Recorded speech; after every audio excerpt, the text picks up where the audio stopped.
Capítulo 3. Limpe as teias de aranha do seu pensamento. Você é o que você pensa. Mas o que você pensa? Quão organizado é o seu processo de pensamento? Quão direto é o seu pensamento? E quão limpos são os seus pensamentos? Existem algumas teias de aranha mentais que atravancam o pensamento de quase todos, até mesmo das mentes mais brilhantes. Sentimentos, emoções, paixões negativas, hábitos, crenças e preconceitos. Nossos pensamentos se enredam nessas teias. Às vezes temos hábitos indesejáveis e queremos corrigi-los, e há vezes em que somos fortemente tentados para o mal. Então, como um inseto preso em uma teia de aranha, lutamos para ficar livres.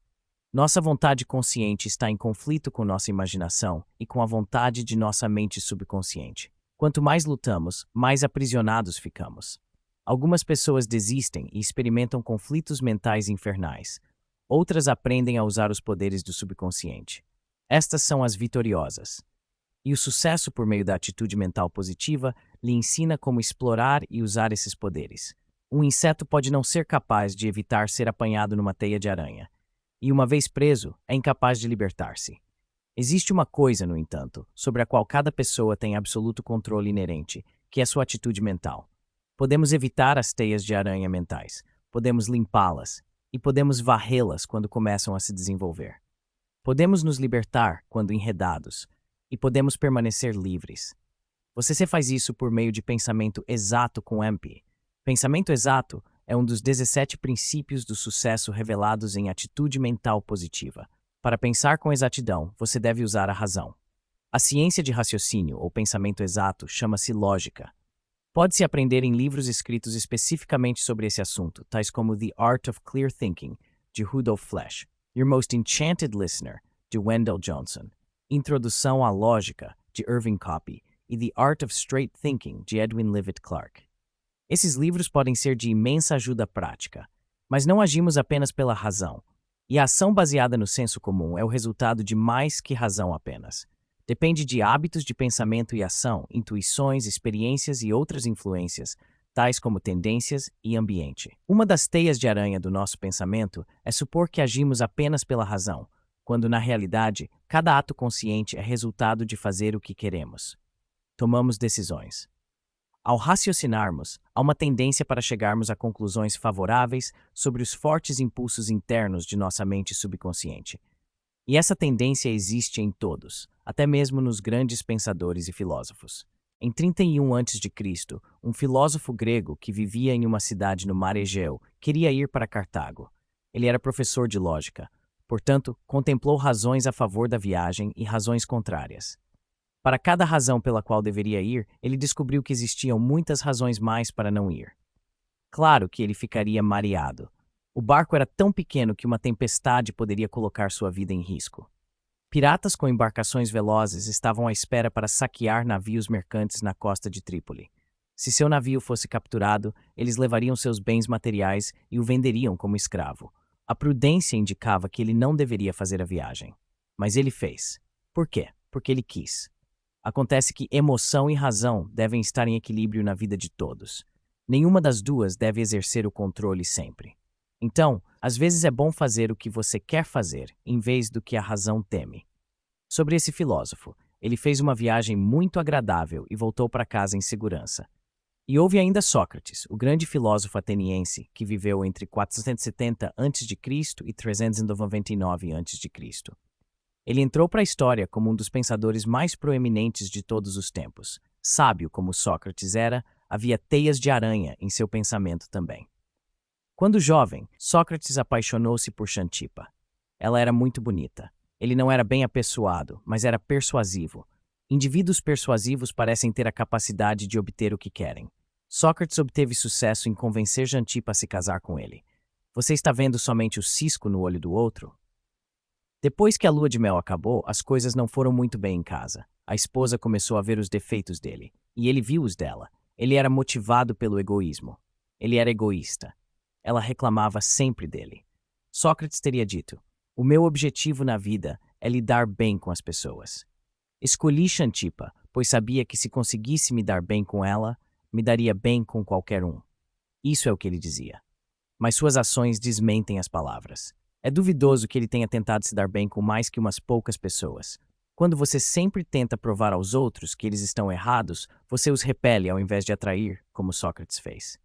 Todavia, ele disse que aguentava as reclamações de Xantipa em favor da autodisciplina.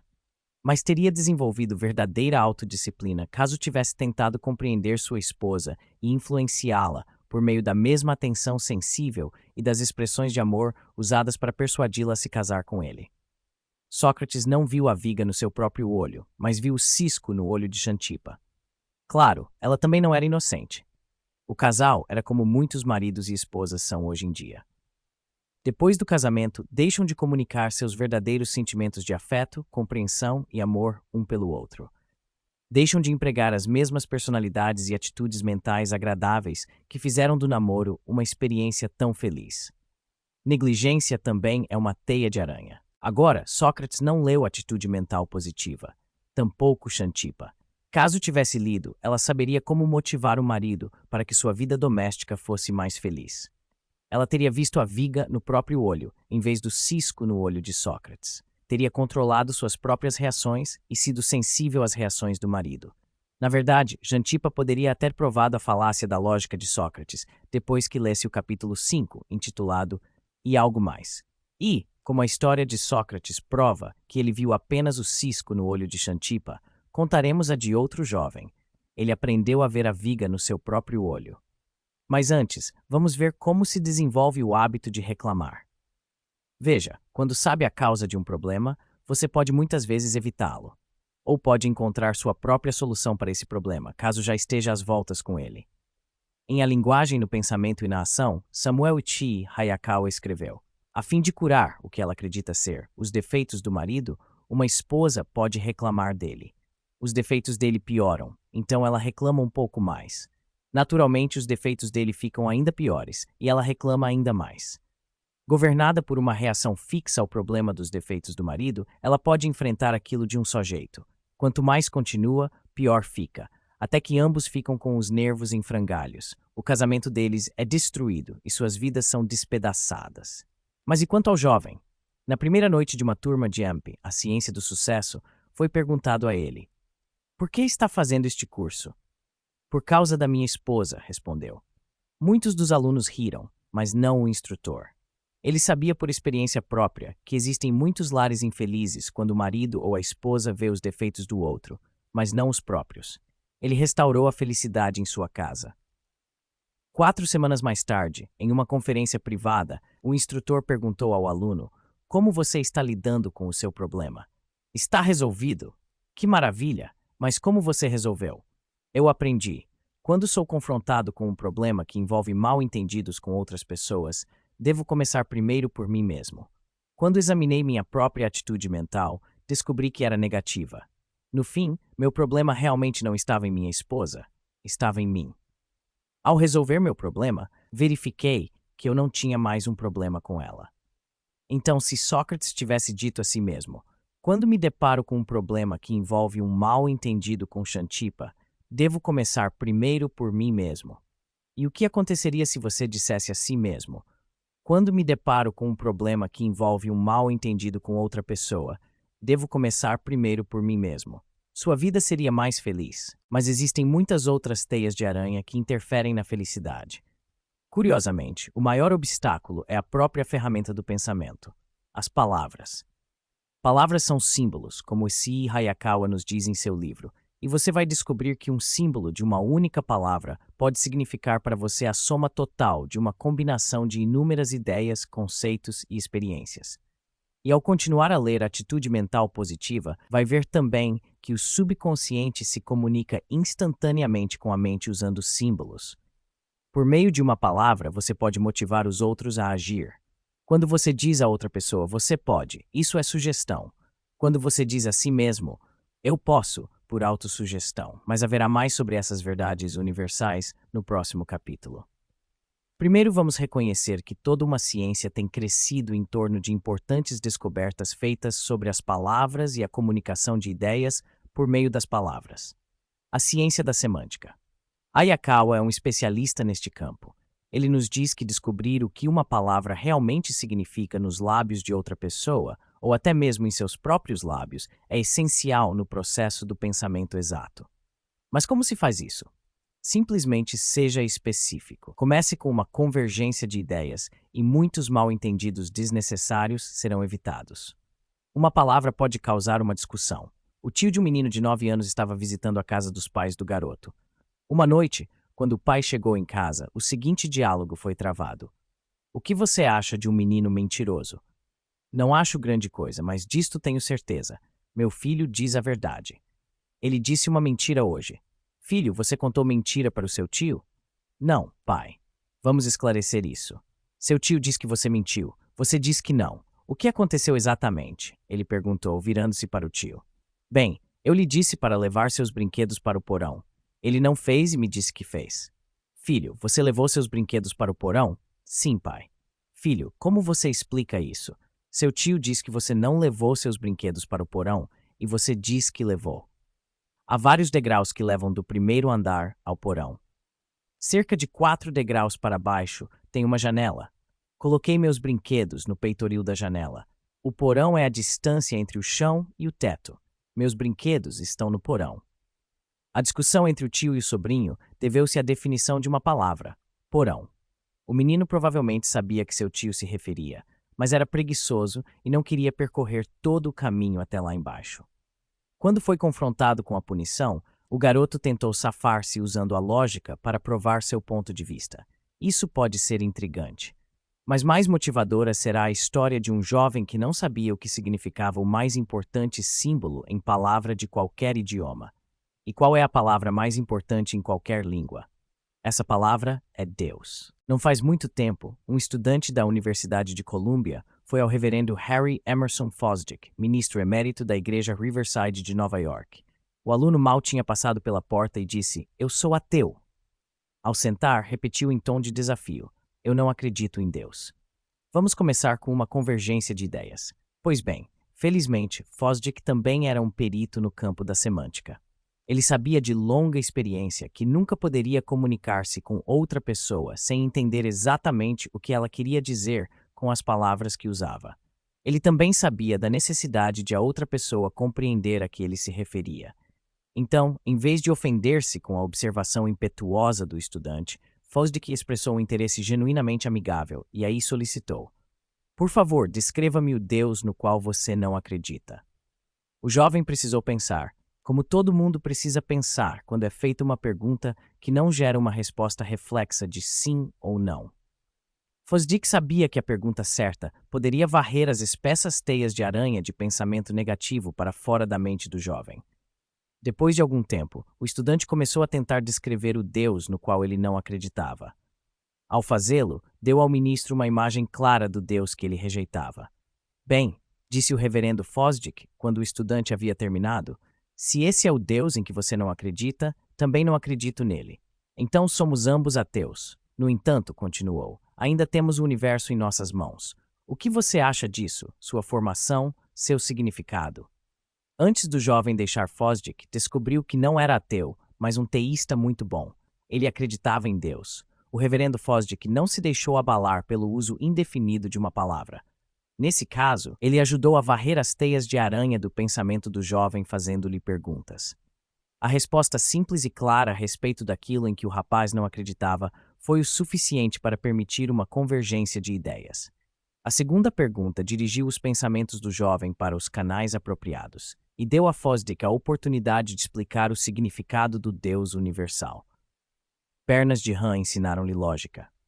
Como já vimos, o estudante chegou a duas conclusões completamente diferentes, cada uma baseada em uma premissa diferente.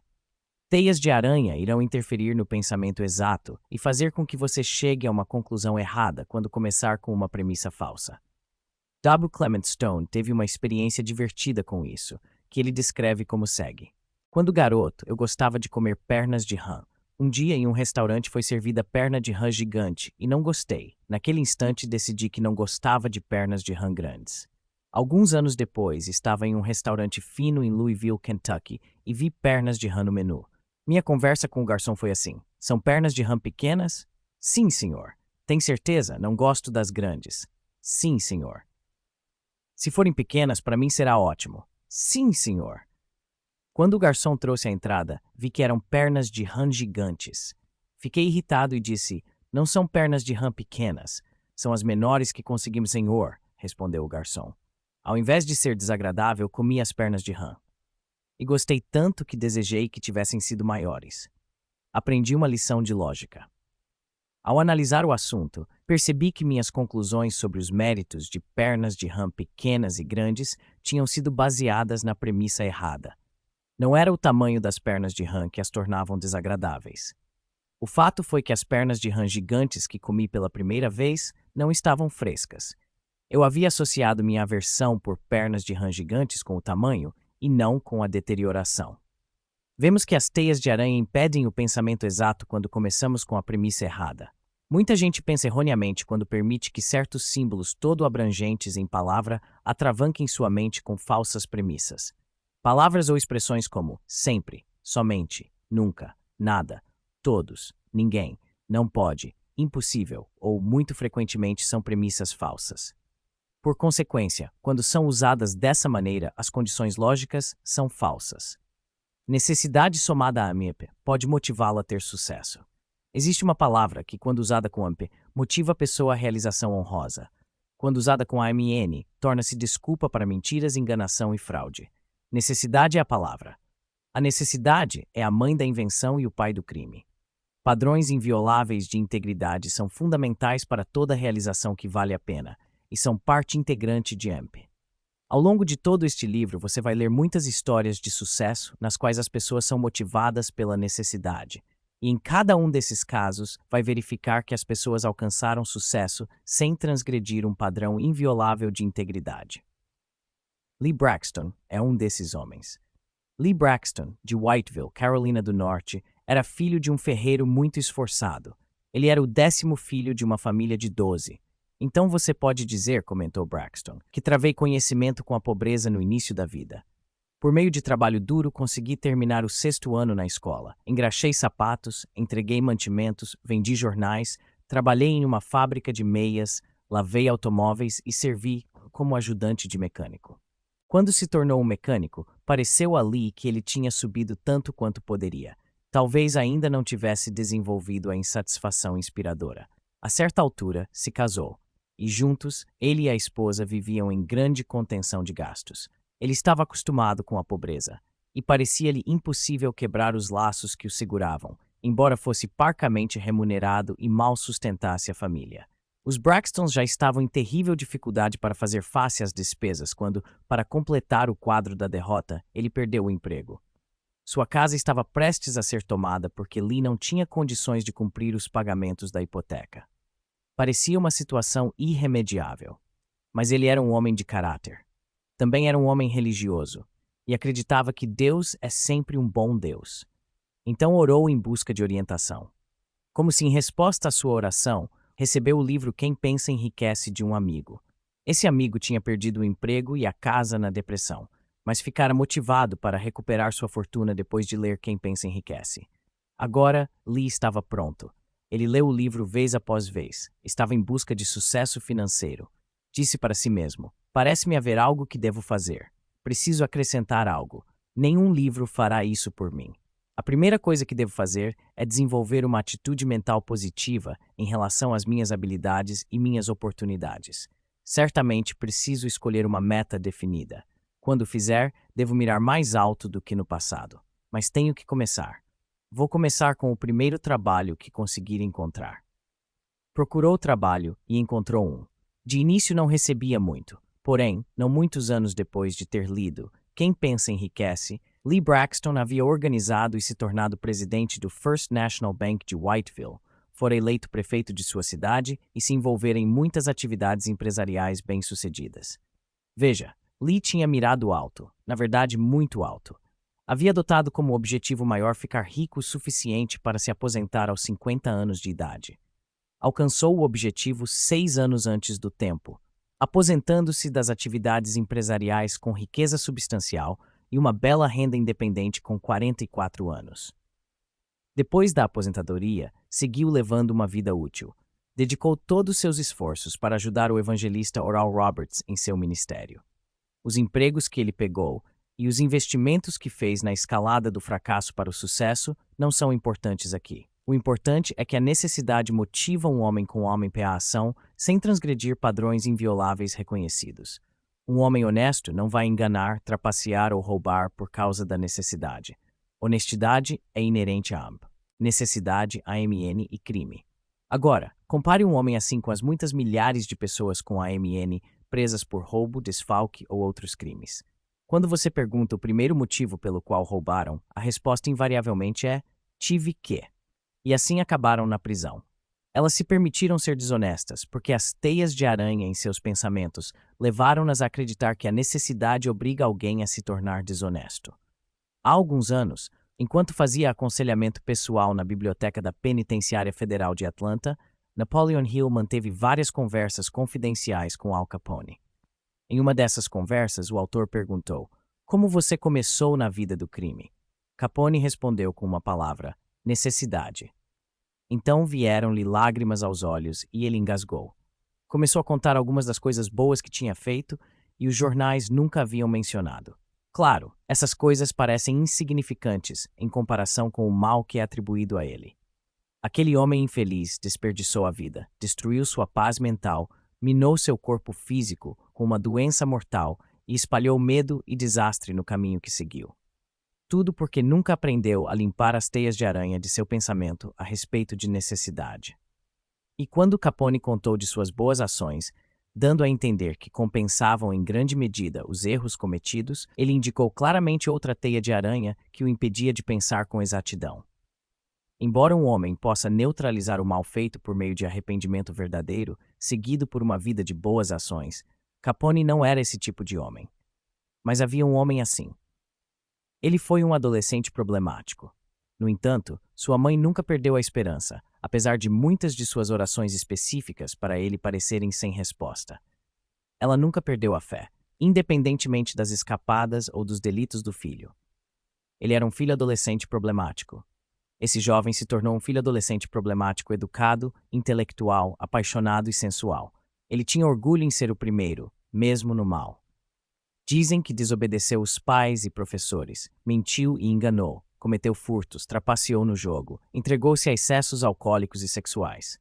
Todavia, por causa dos constantes e sérios apelos da mãe para corrigir seus caminhos, lutou para encontrar a si mesmo antes de chegar ao ponto mais baixo de sua vida moral. Às vezes ele ficava cheio de vergonha por saber que homens com menos educação eram capazes de resistir às tentações que ele se considerava impotente para resistir. Como tinha instrução e estava procurando, estudou a Bíblia e outros livros inspiradores de sua época. Mesmo assim, perdeu muitas batalhas para si mesmo. E então um dia ganhou a batalha que virou a maré para a vitória pessoal. Isso acontece quando uma pessoa continua tentando. Durante um período de remorso, quando foi subjugado pela autocondenação, ouviu uma conversa em que uma voz disse: "Pegue e leia." Ele foi até o livro mais próximo, abriu e leu. Andemos honestamente como de dia, não em orgias e bebedices, não em impudicícias e dissoluções, não em contendas e ciúmes, mas revestivos do Senhor Jesus Cristo, e não vos preocupeis com a carne, para não excitardes as suas cobiças. Acontece muitas vezes. Depois que alguém sofre uma grave derrota em uma batalha pessoal consigo mesma, nesse ponto ela pode ficar pronta. O remorso pode ser tão emotivo e sincero que ela fica motivada para tomar medidas imediatas e, pela perseverança, faz a mudança que a mantém na estrada para uma vitória completa. Agora esse jovem estava pronto, e uma vez tomada a decisão irrevogável, teve paz mental. Ele acreditou que o poder divino iria ajudá-lo a superar os pecados contra os quais ele anteriormente havia lutado em vão e desenvolveu uma espiritualidade profunda. Sua vida subsequente provou isso por resultados. O jovem dedicou-se a Deus e ao serviço para seus semelhantes. Por causa do que ele tinha sido e do que se tornou, é considerado o homem com uma das mais poderosas influências em dar esperança aos desesperados. Agostinho era o nome dele, e tornou-se um santo. É bem sabido que o poder da Bíblia tem sido instrumental na mudança das atitudes, até mesmo de humanos degradados, de negativas para positivas. E, por causa do poder especial da palavra escrita, eles são inspirados a limpar as teias de aranha de seu pensamento. Assim, tornam-se limpos em pensamento e hábito. Muitos, como Santo Agostinho, foram movidos por arrependimento profundo e, a exemplo dele, se motivaram a dedicar suas vidas a serviço de Deus e da humanidade. Muitos grandes evangelistas ascenderam dessas fileiras.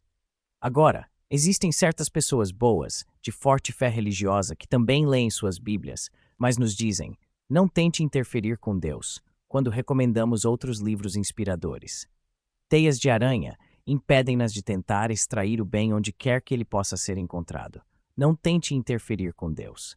Essas boas pessoas temem que seja um sacrilégio ousar explorar os poderes da mente que Deus lhes deu, escolher, planejar e controlar o futuro.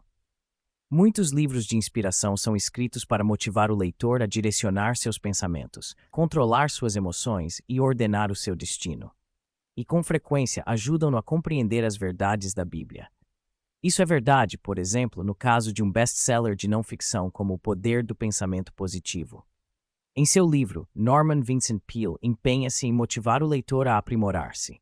Para fazer isso, cita diretamente o bom livro no qual essas pessoas acreditam. Algumas das citações que Peale usa e que seria sábio memorizar são: como ele pensa em seu coração, assim ele é. Se tu podes crer, tudo é possível ao que crê. Senhor, eu creio, ajuda a minha incredulidade. Seja-vos feito segundo a vossa fé. Fé sem obras é morta. Tudo que pedirdes orando, crede que o recebereis e tê-lo-eis. Se Deus é por nós, quem será contra nós? Pedi e dar-se-vos-á. Buscai e achareis. Batei e abrir-se-vos-á. Você acabou de ver várias teias de aranha mentais que destacamos para você. Algumas delas são: 1. Sentimentos. B. Emoções. C. Paixões negativas. D. Hábitos e crenças. E F. Preconceitos. 2. Ver somente o cisco no olho do próximo. Ter discussões e mal-entendidos devido a dificuldades semânticas. 4. Conclusões falsas resultantes de premissas falsas. 5. Palavras ou expressões todo abrangentes e restritivas como premissas básicas ou menores. 6. A ideia de que a necessidade força a desonestidade. 7. Hábitos e pensamentos impuros. 8. Medo de ser um sacrilégio, usar os poderes de sua mente. Então você vê que existem muitas variedades de teias de aranha. Algumas pequenas, algumas grandes, algumas fracas, algumas fortes. Todavia, se você fizer uma lista adicional própria e examinar de perto os fios de cada teia de aranha, vai verificar que todos eles são fiados por AMN. E quando pensar sobre isso por um tempo, verá que a mais forte das teias de aranha tecidas por AMN é a da inércia. A inércia faz com que você não faça nada, ou se você está se movendo na direção errada, impede-o de resistir ou parar. Você segue adiante. Ignorância é o resultado da inércia. Aquilo que parece lógico para a pessoa ignorante dos fatos ou do know-how pode ser ilógico para o homem que sabe. Quando você toma decisões porque se recusa a manter uma mente aberta e aprender a verdade, isso é ignorância. A AMN se mantém viva e engorda com a ignorância. Elimine-a. Atitude mental positiva indica claramente como você pode eliminá-la. O homem com AMP pode não saber os fatos ou ter o know-how, pode não entender. No entanto, ele reconhece a premissa básica de que a verdade é verdade e não é falsa, independentemente de sua falta de conhecimento ou compreensão. Ele, portanto, se esforça para manter a mente aberta e aprender. Deve basear suas conclusões no que sabe e estar preparado para mudá-las quando se tornar mais esclarecido. Você se atreverá a limpar as teias de aranha de seu pensamento? Se sua resposta for sim, então deixe o piloto no 3 guiá-lo enquanto avança para o capítulo 4. Você estará pronto para ver com uma mente aberta. Estará pronto para explorar os poderes de sua mente. E quando o fizer, sua exploração o levará a uma grande descoberta. Mas só você pode fazer isso para si mesmo. Piloto no 3 pensamentos pelos quais se guiar. 1. Você é o que você pensa. Seus pensamentos são avaliados por sua atitude positiva ou negativa. Dê uma olhada em si mesmo. Você é 1. Uma pessoa boa, má, saudável. 4. Psicossomaticamente enferma. 5. Rica. 6. Pobre. Se você é, então, tem bons pensamentos. 2. Seus pensamentos são maus. 3. Seus pensamentos são de boa saúde. 4. Seu pensamento deixa tão. 5. Seus pensamentos são de riqueza. 6. Seus pensamentos são de pobreza. 2. Sentimentos, emoções, paixões negativas, preconceitos, crenças, hábitos. Você limpa essas teias de aranha mentais virando seu talismã de AMN para AMP. 3. Você pode limpar as teias de aranha de paixões, emoções, sentimentos, tendências, preconceitos, crenças e hábitos negativos virando seu talismã invisível de AMN para AMP. Você aprenderá como reagir ao que ler em atitude mental positiva. 4. Quando depara com um problema que envolve um desentendimento com outras pessoas, você deve primeiro começar por si mesmo. 5. Uma palavra pode causar uma discussão, desenvolver mal-entendido, gerar infelicidade e acabar em desgraça. Uma palavra com M, quando comparada à mesma palavra com MN, provoca efeitos opostos. Uma palavra pode trazer paz ou guerra, sim ou não, amor ou ódio, integridade ou desonestidade. 6. Vamos começar com uma convergência de ideias. Quando o reverendo Fosdick provocou uma convergência de ideias, o jovem concluiu que não era ateu, ele acreditava em Deus. 7. Pernas de rã ensinaram-lhe lógica. Quando argumentar por inferência, certifique-se de que suas premissas maiores e menores estão corretas. 8. Palavras todo-abrangentes e restritivas, tais como sempre, somente, nunca, nada, tudo, todos, ninguém, não pode, impossível, devem ser eliminadas como premissas de raciocínio até você ter certeza de que estão corretas. 9. Necessidade é a palavra. A necessidade motiva-o a realizações elevadas por meio da honestidade e integridade pessoais, ou a necessidade motiva-o a tentar obter resultados por meio de fraude ou desonestidade. 10. Um filho adolescente problemático. Você pode conhecer um. Mas não perca a esperança. Ele pode não se tornar um santo, mas um dia pode fazer o mundo dele e o seu um lugar melhor para se viver. 11. Dirija seus pensamentos, controle suas emoções e ordene seu destino. Memorize e repita frequentemente os automotivadores da Bíblia citados na página 62. 12. Aprenda a separar fatos de ficção. Em seguida, aprenda a diferença entre fatos importantes e fatos sem importância. Dirija seus pensamentos com AM para controlar suas emoções e ordenar seu destino.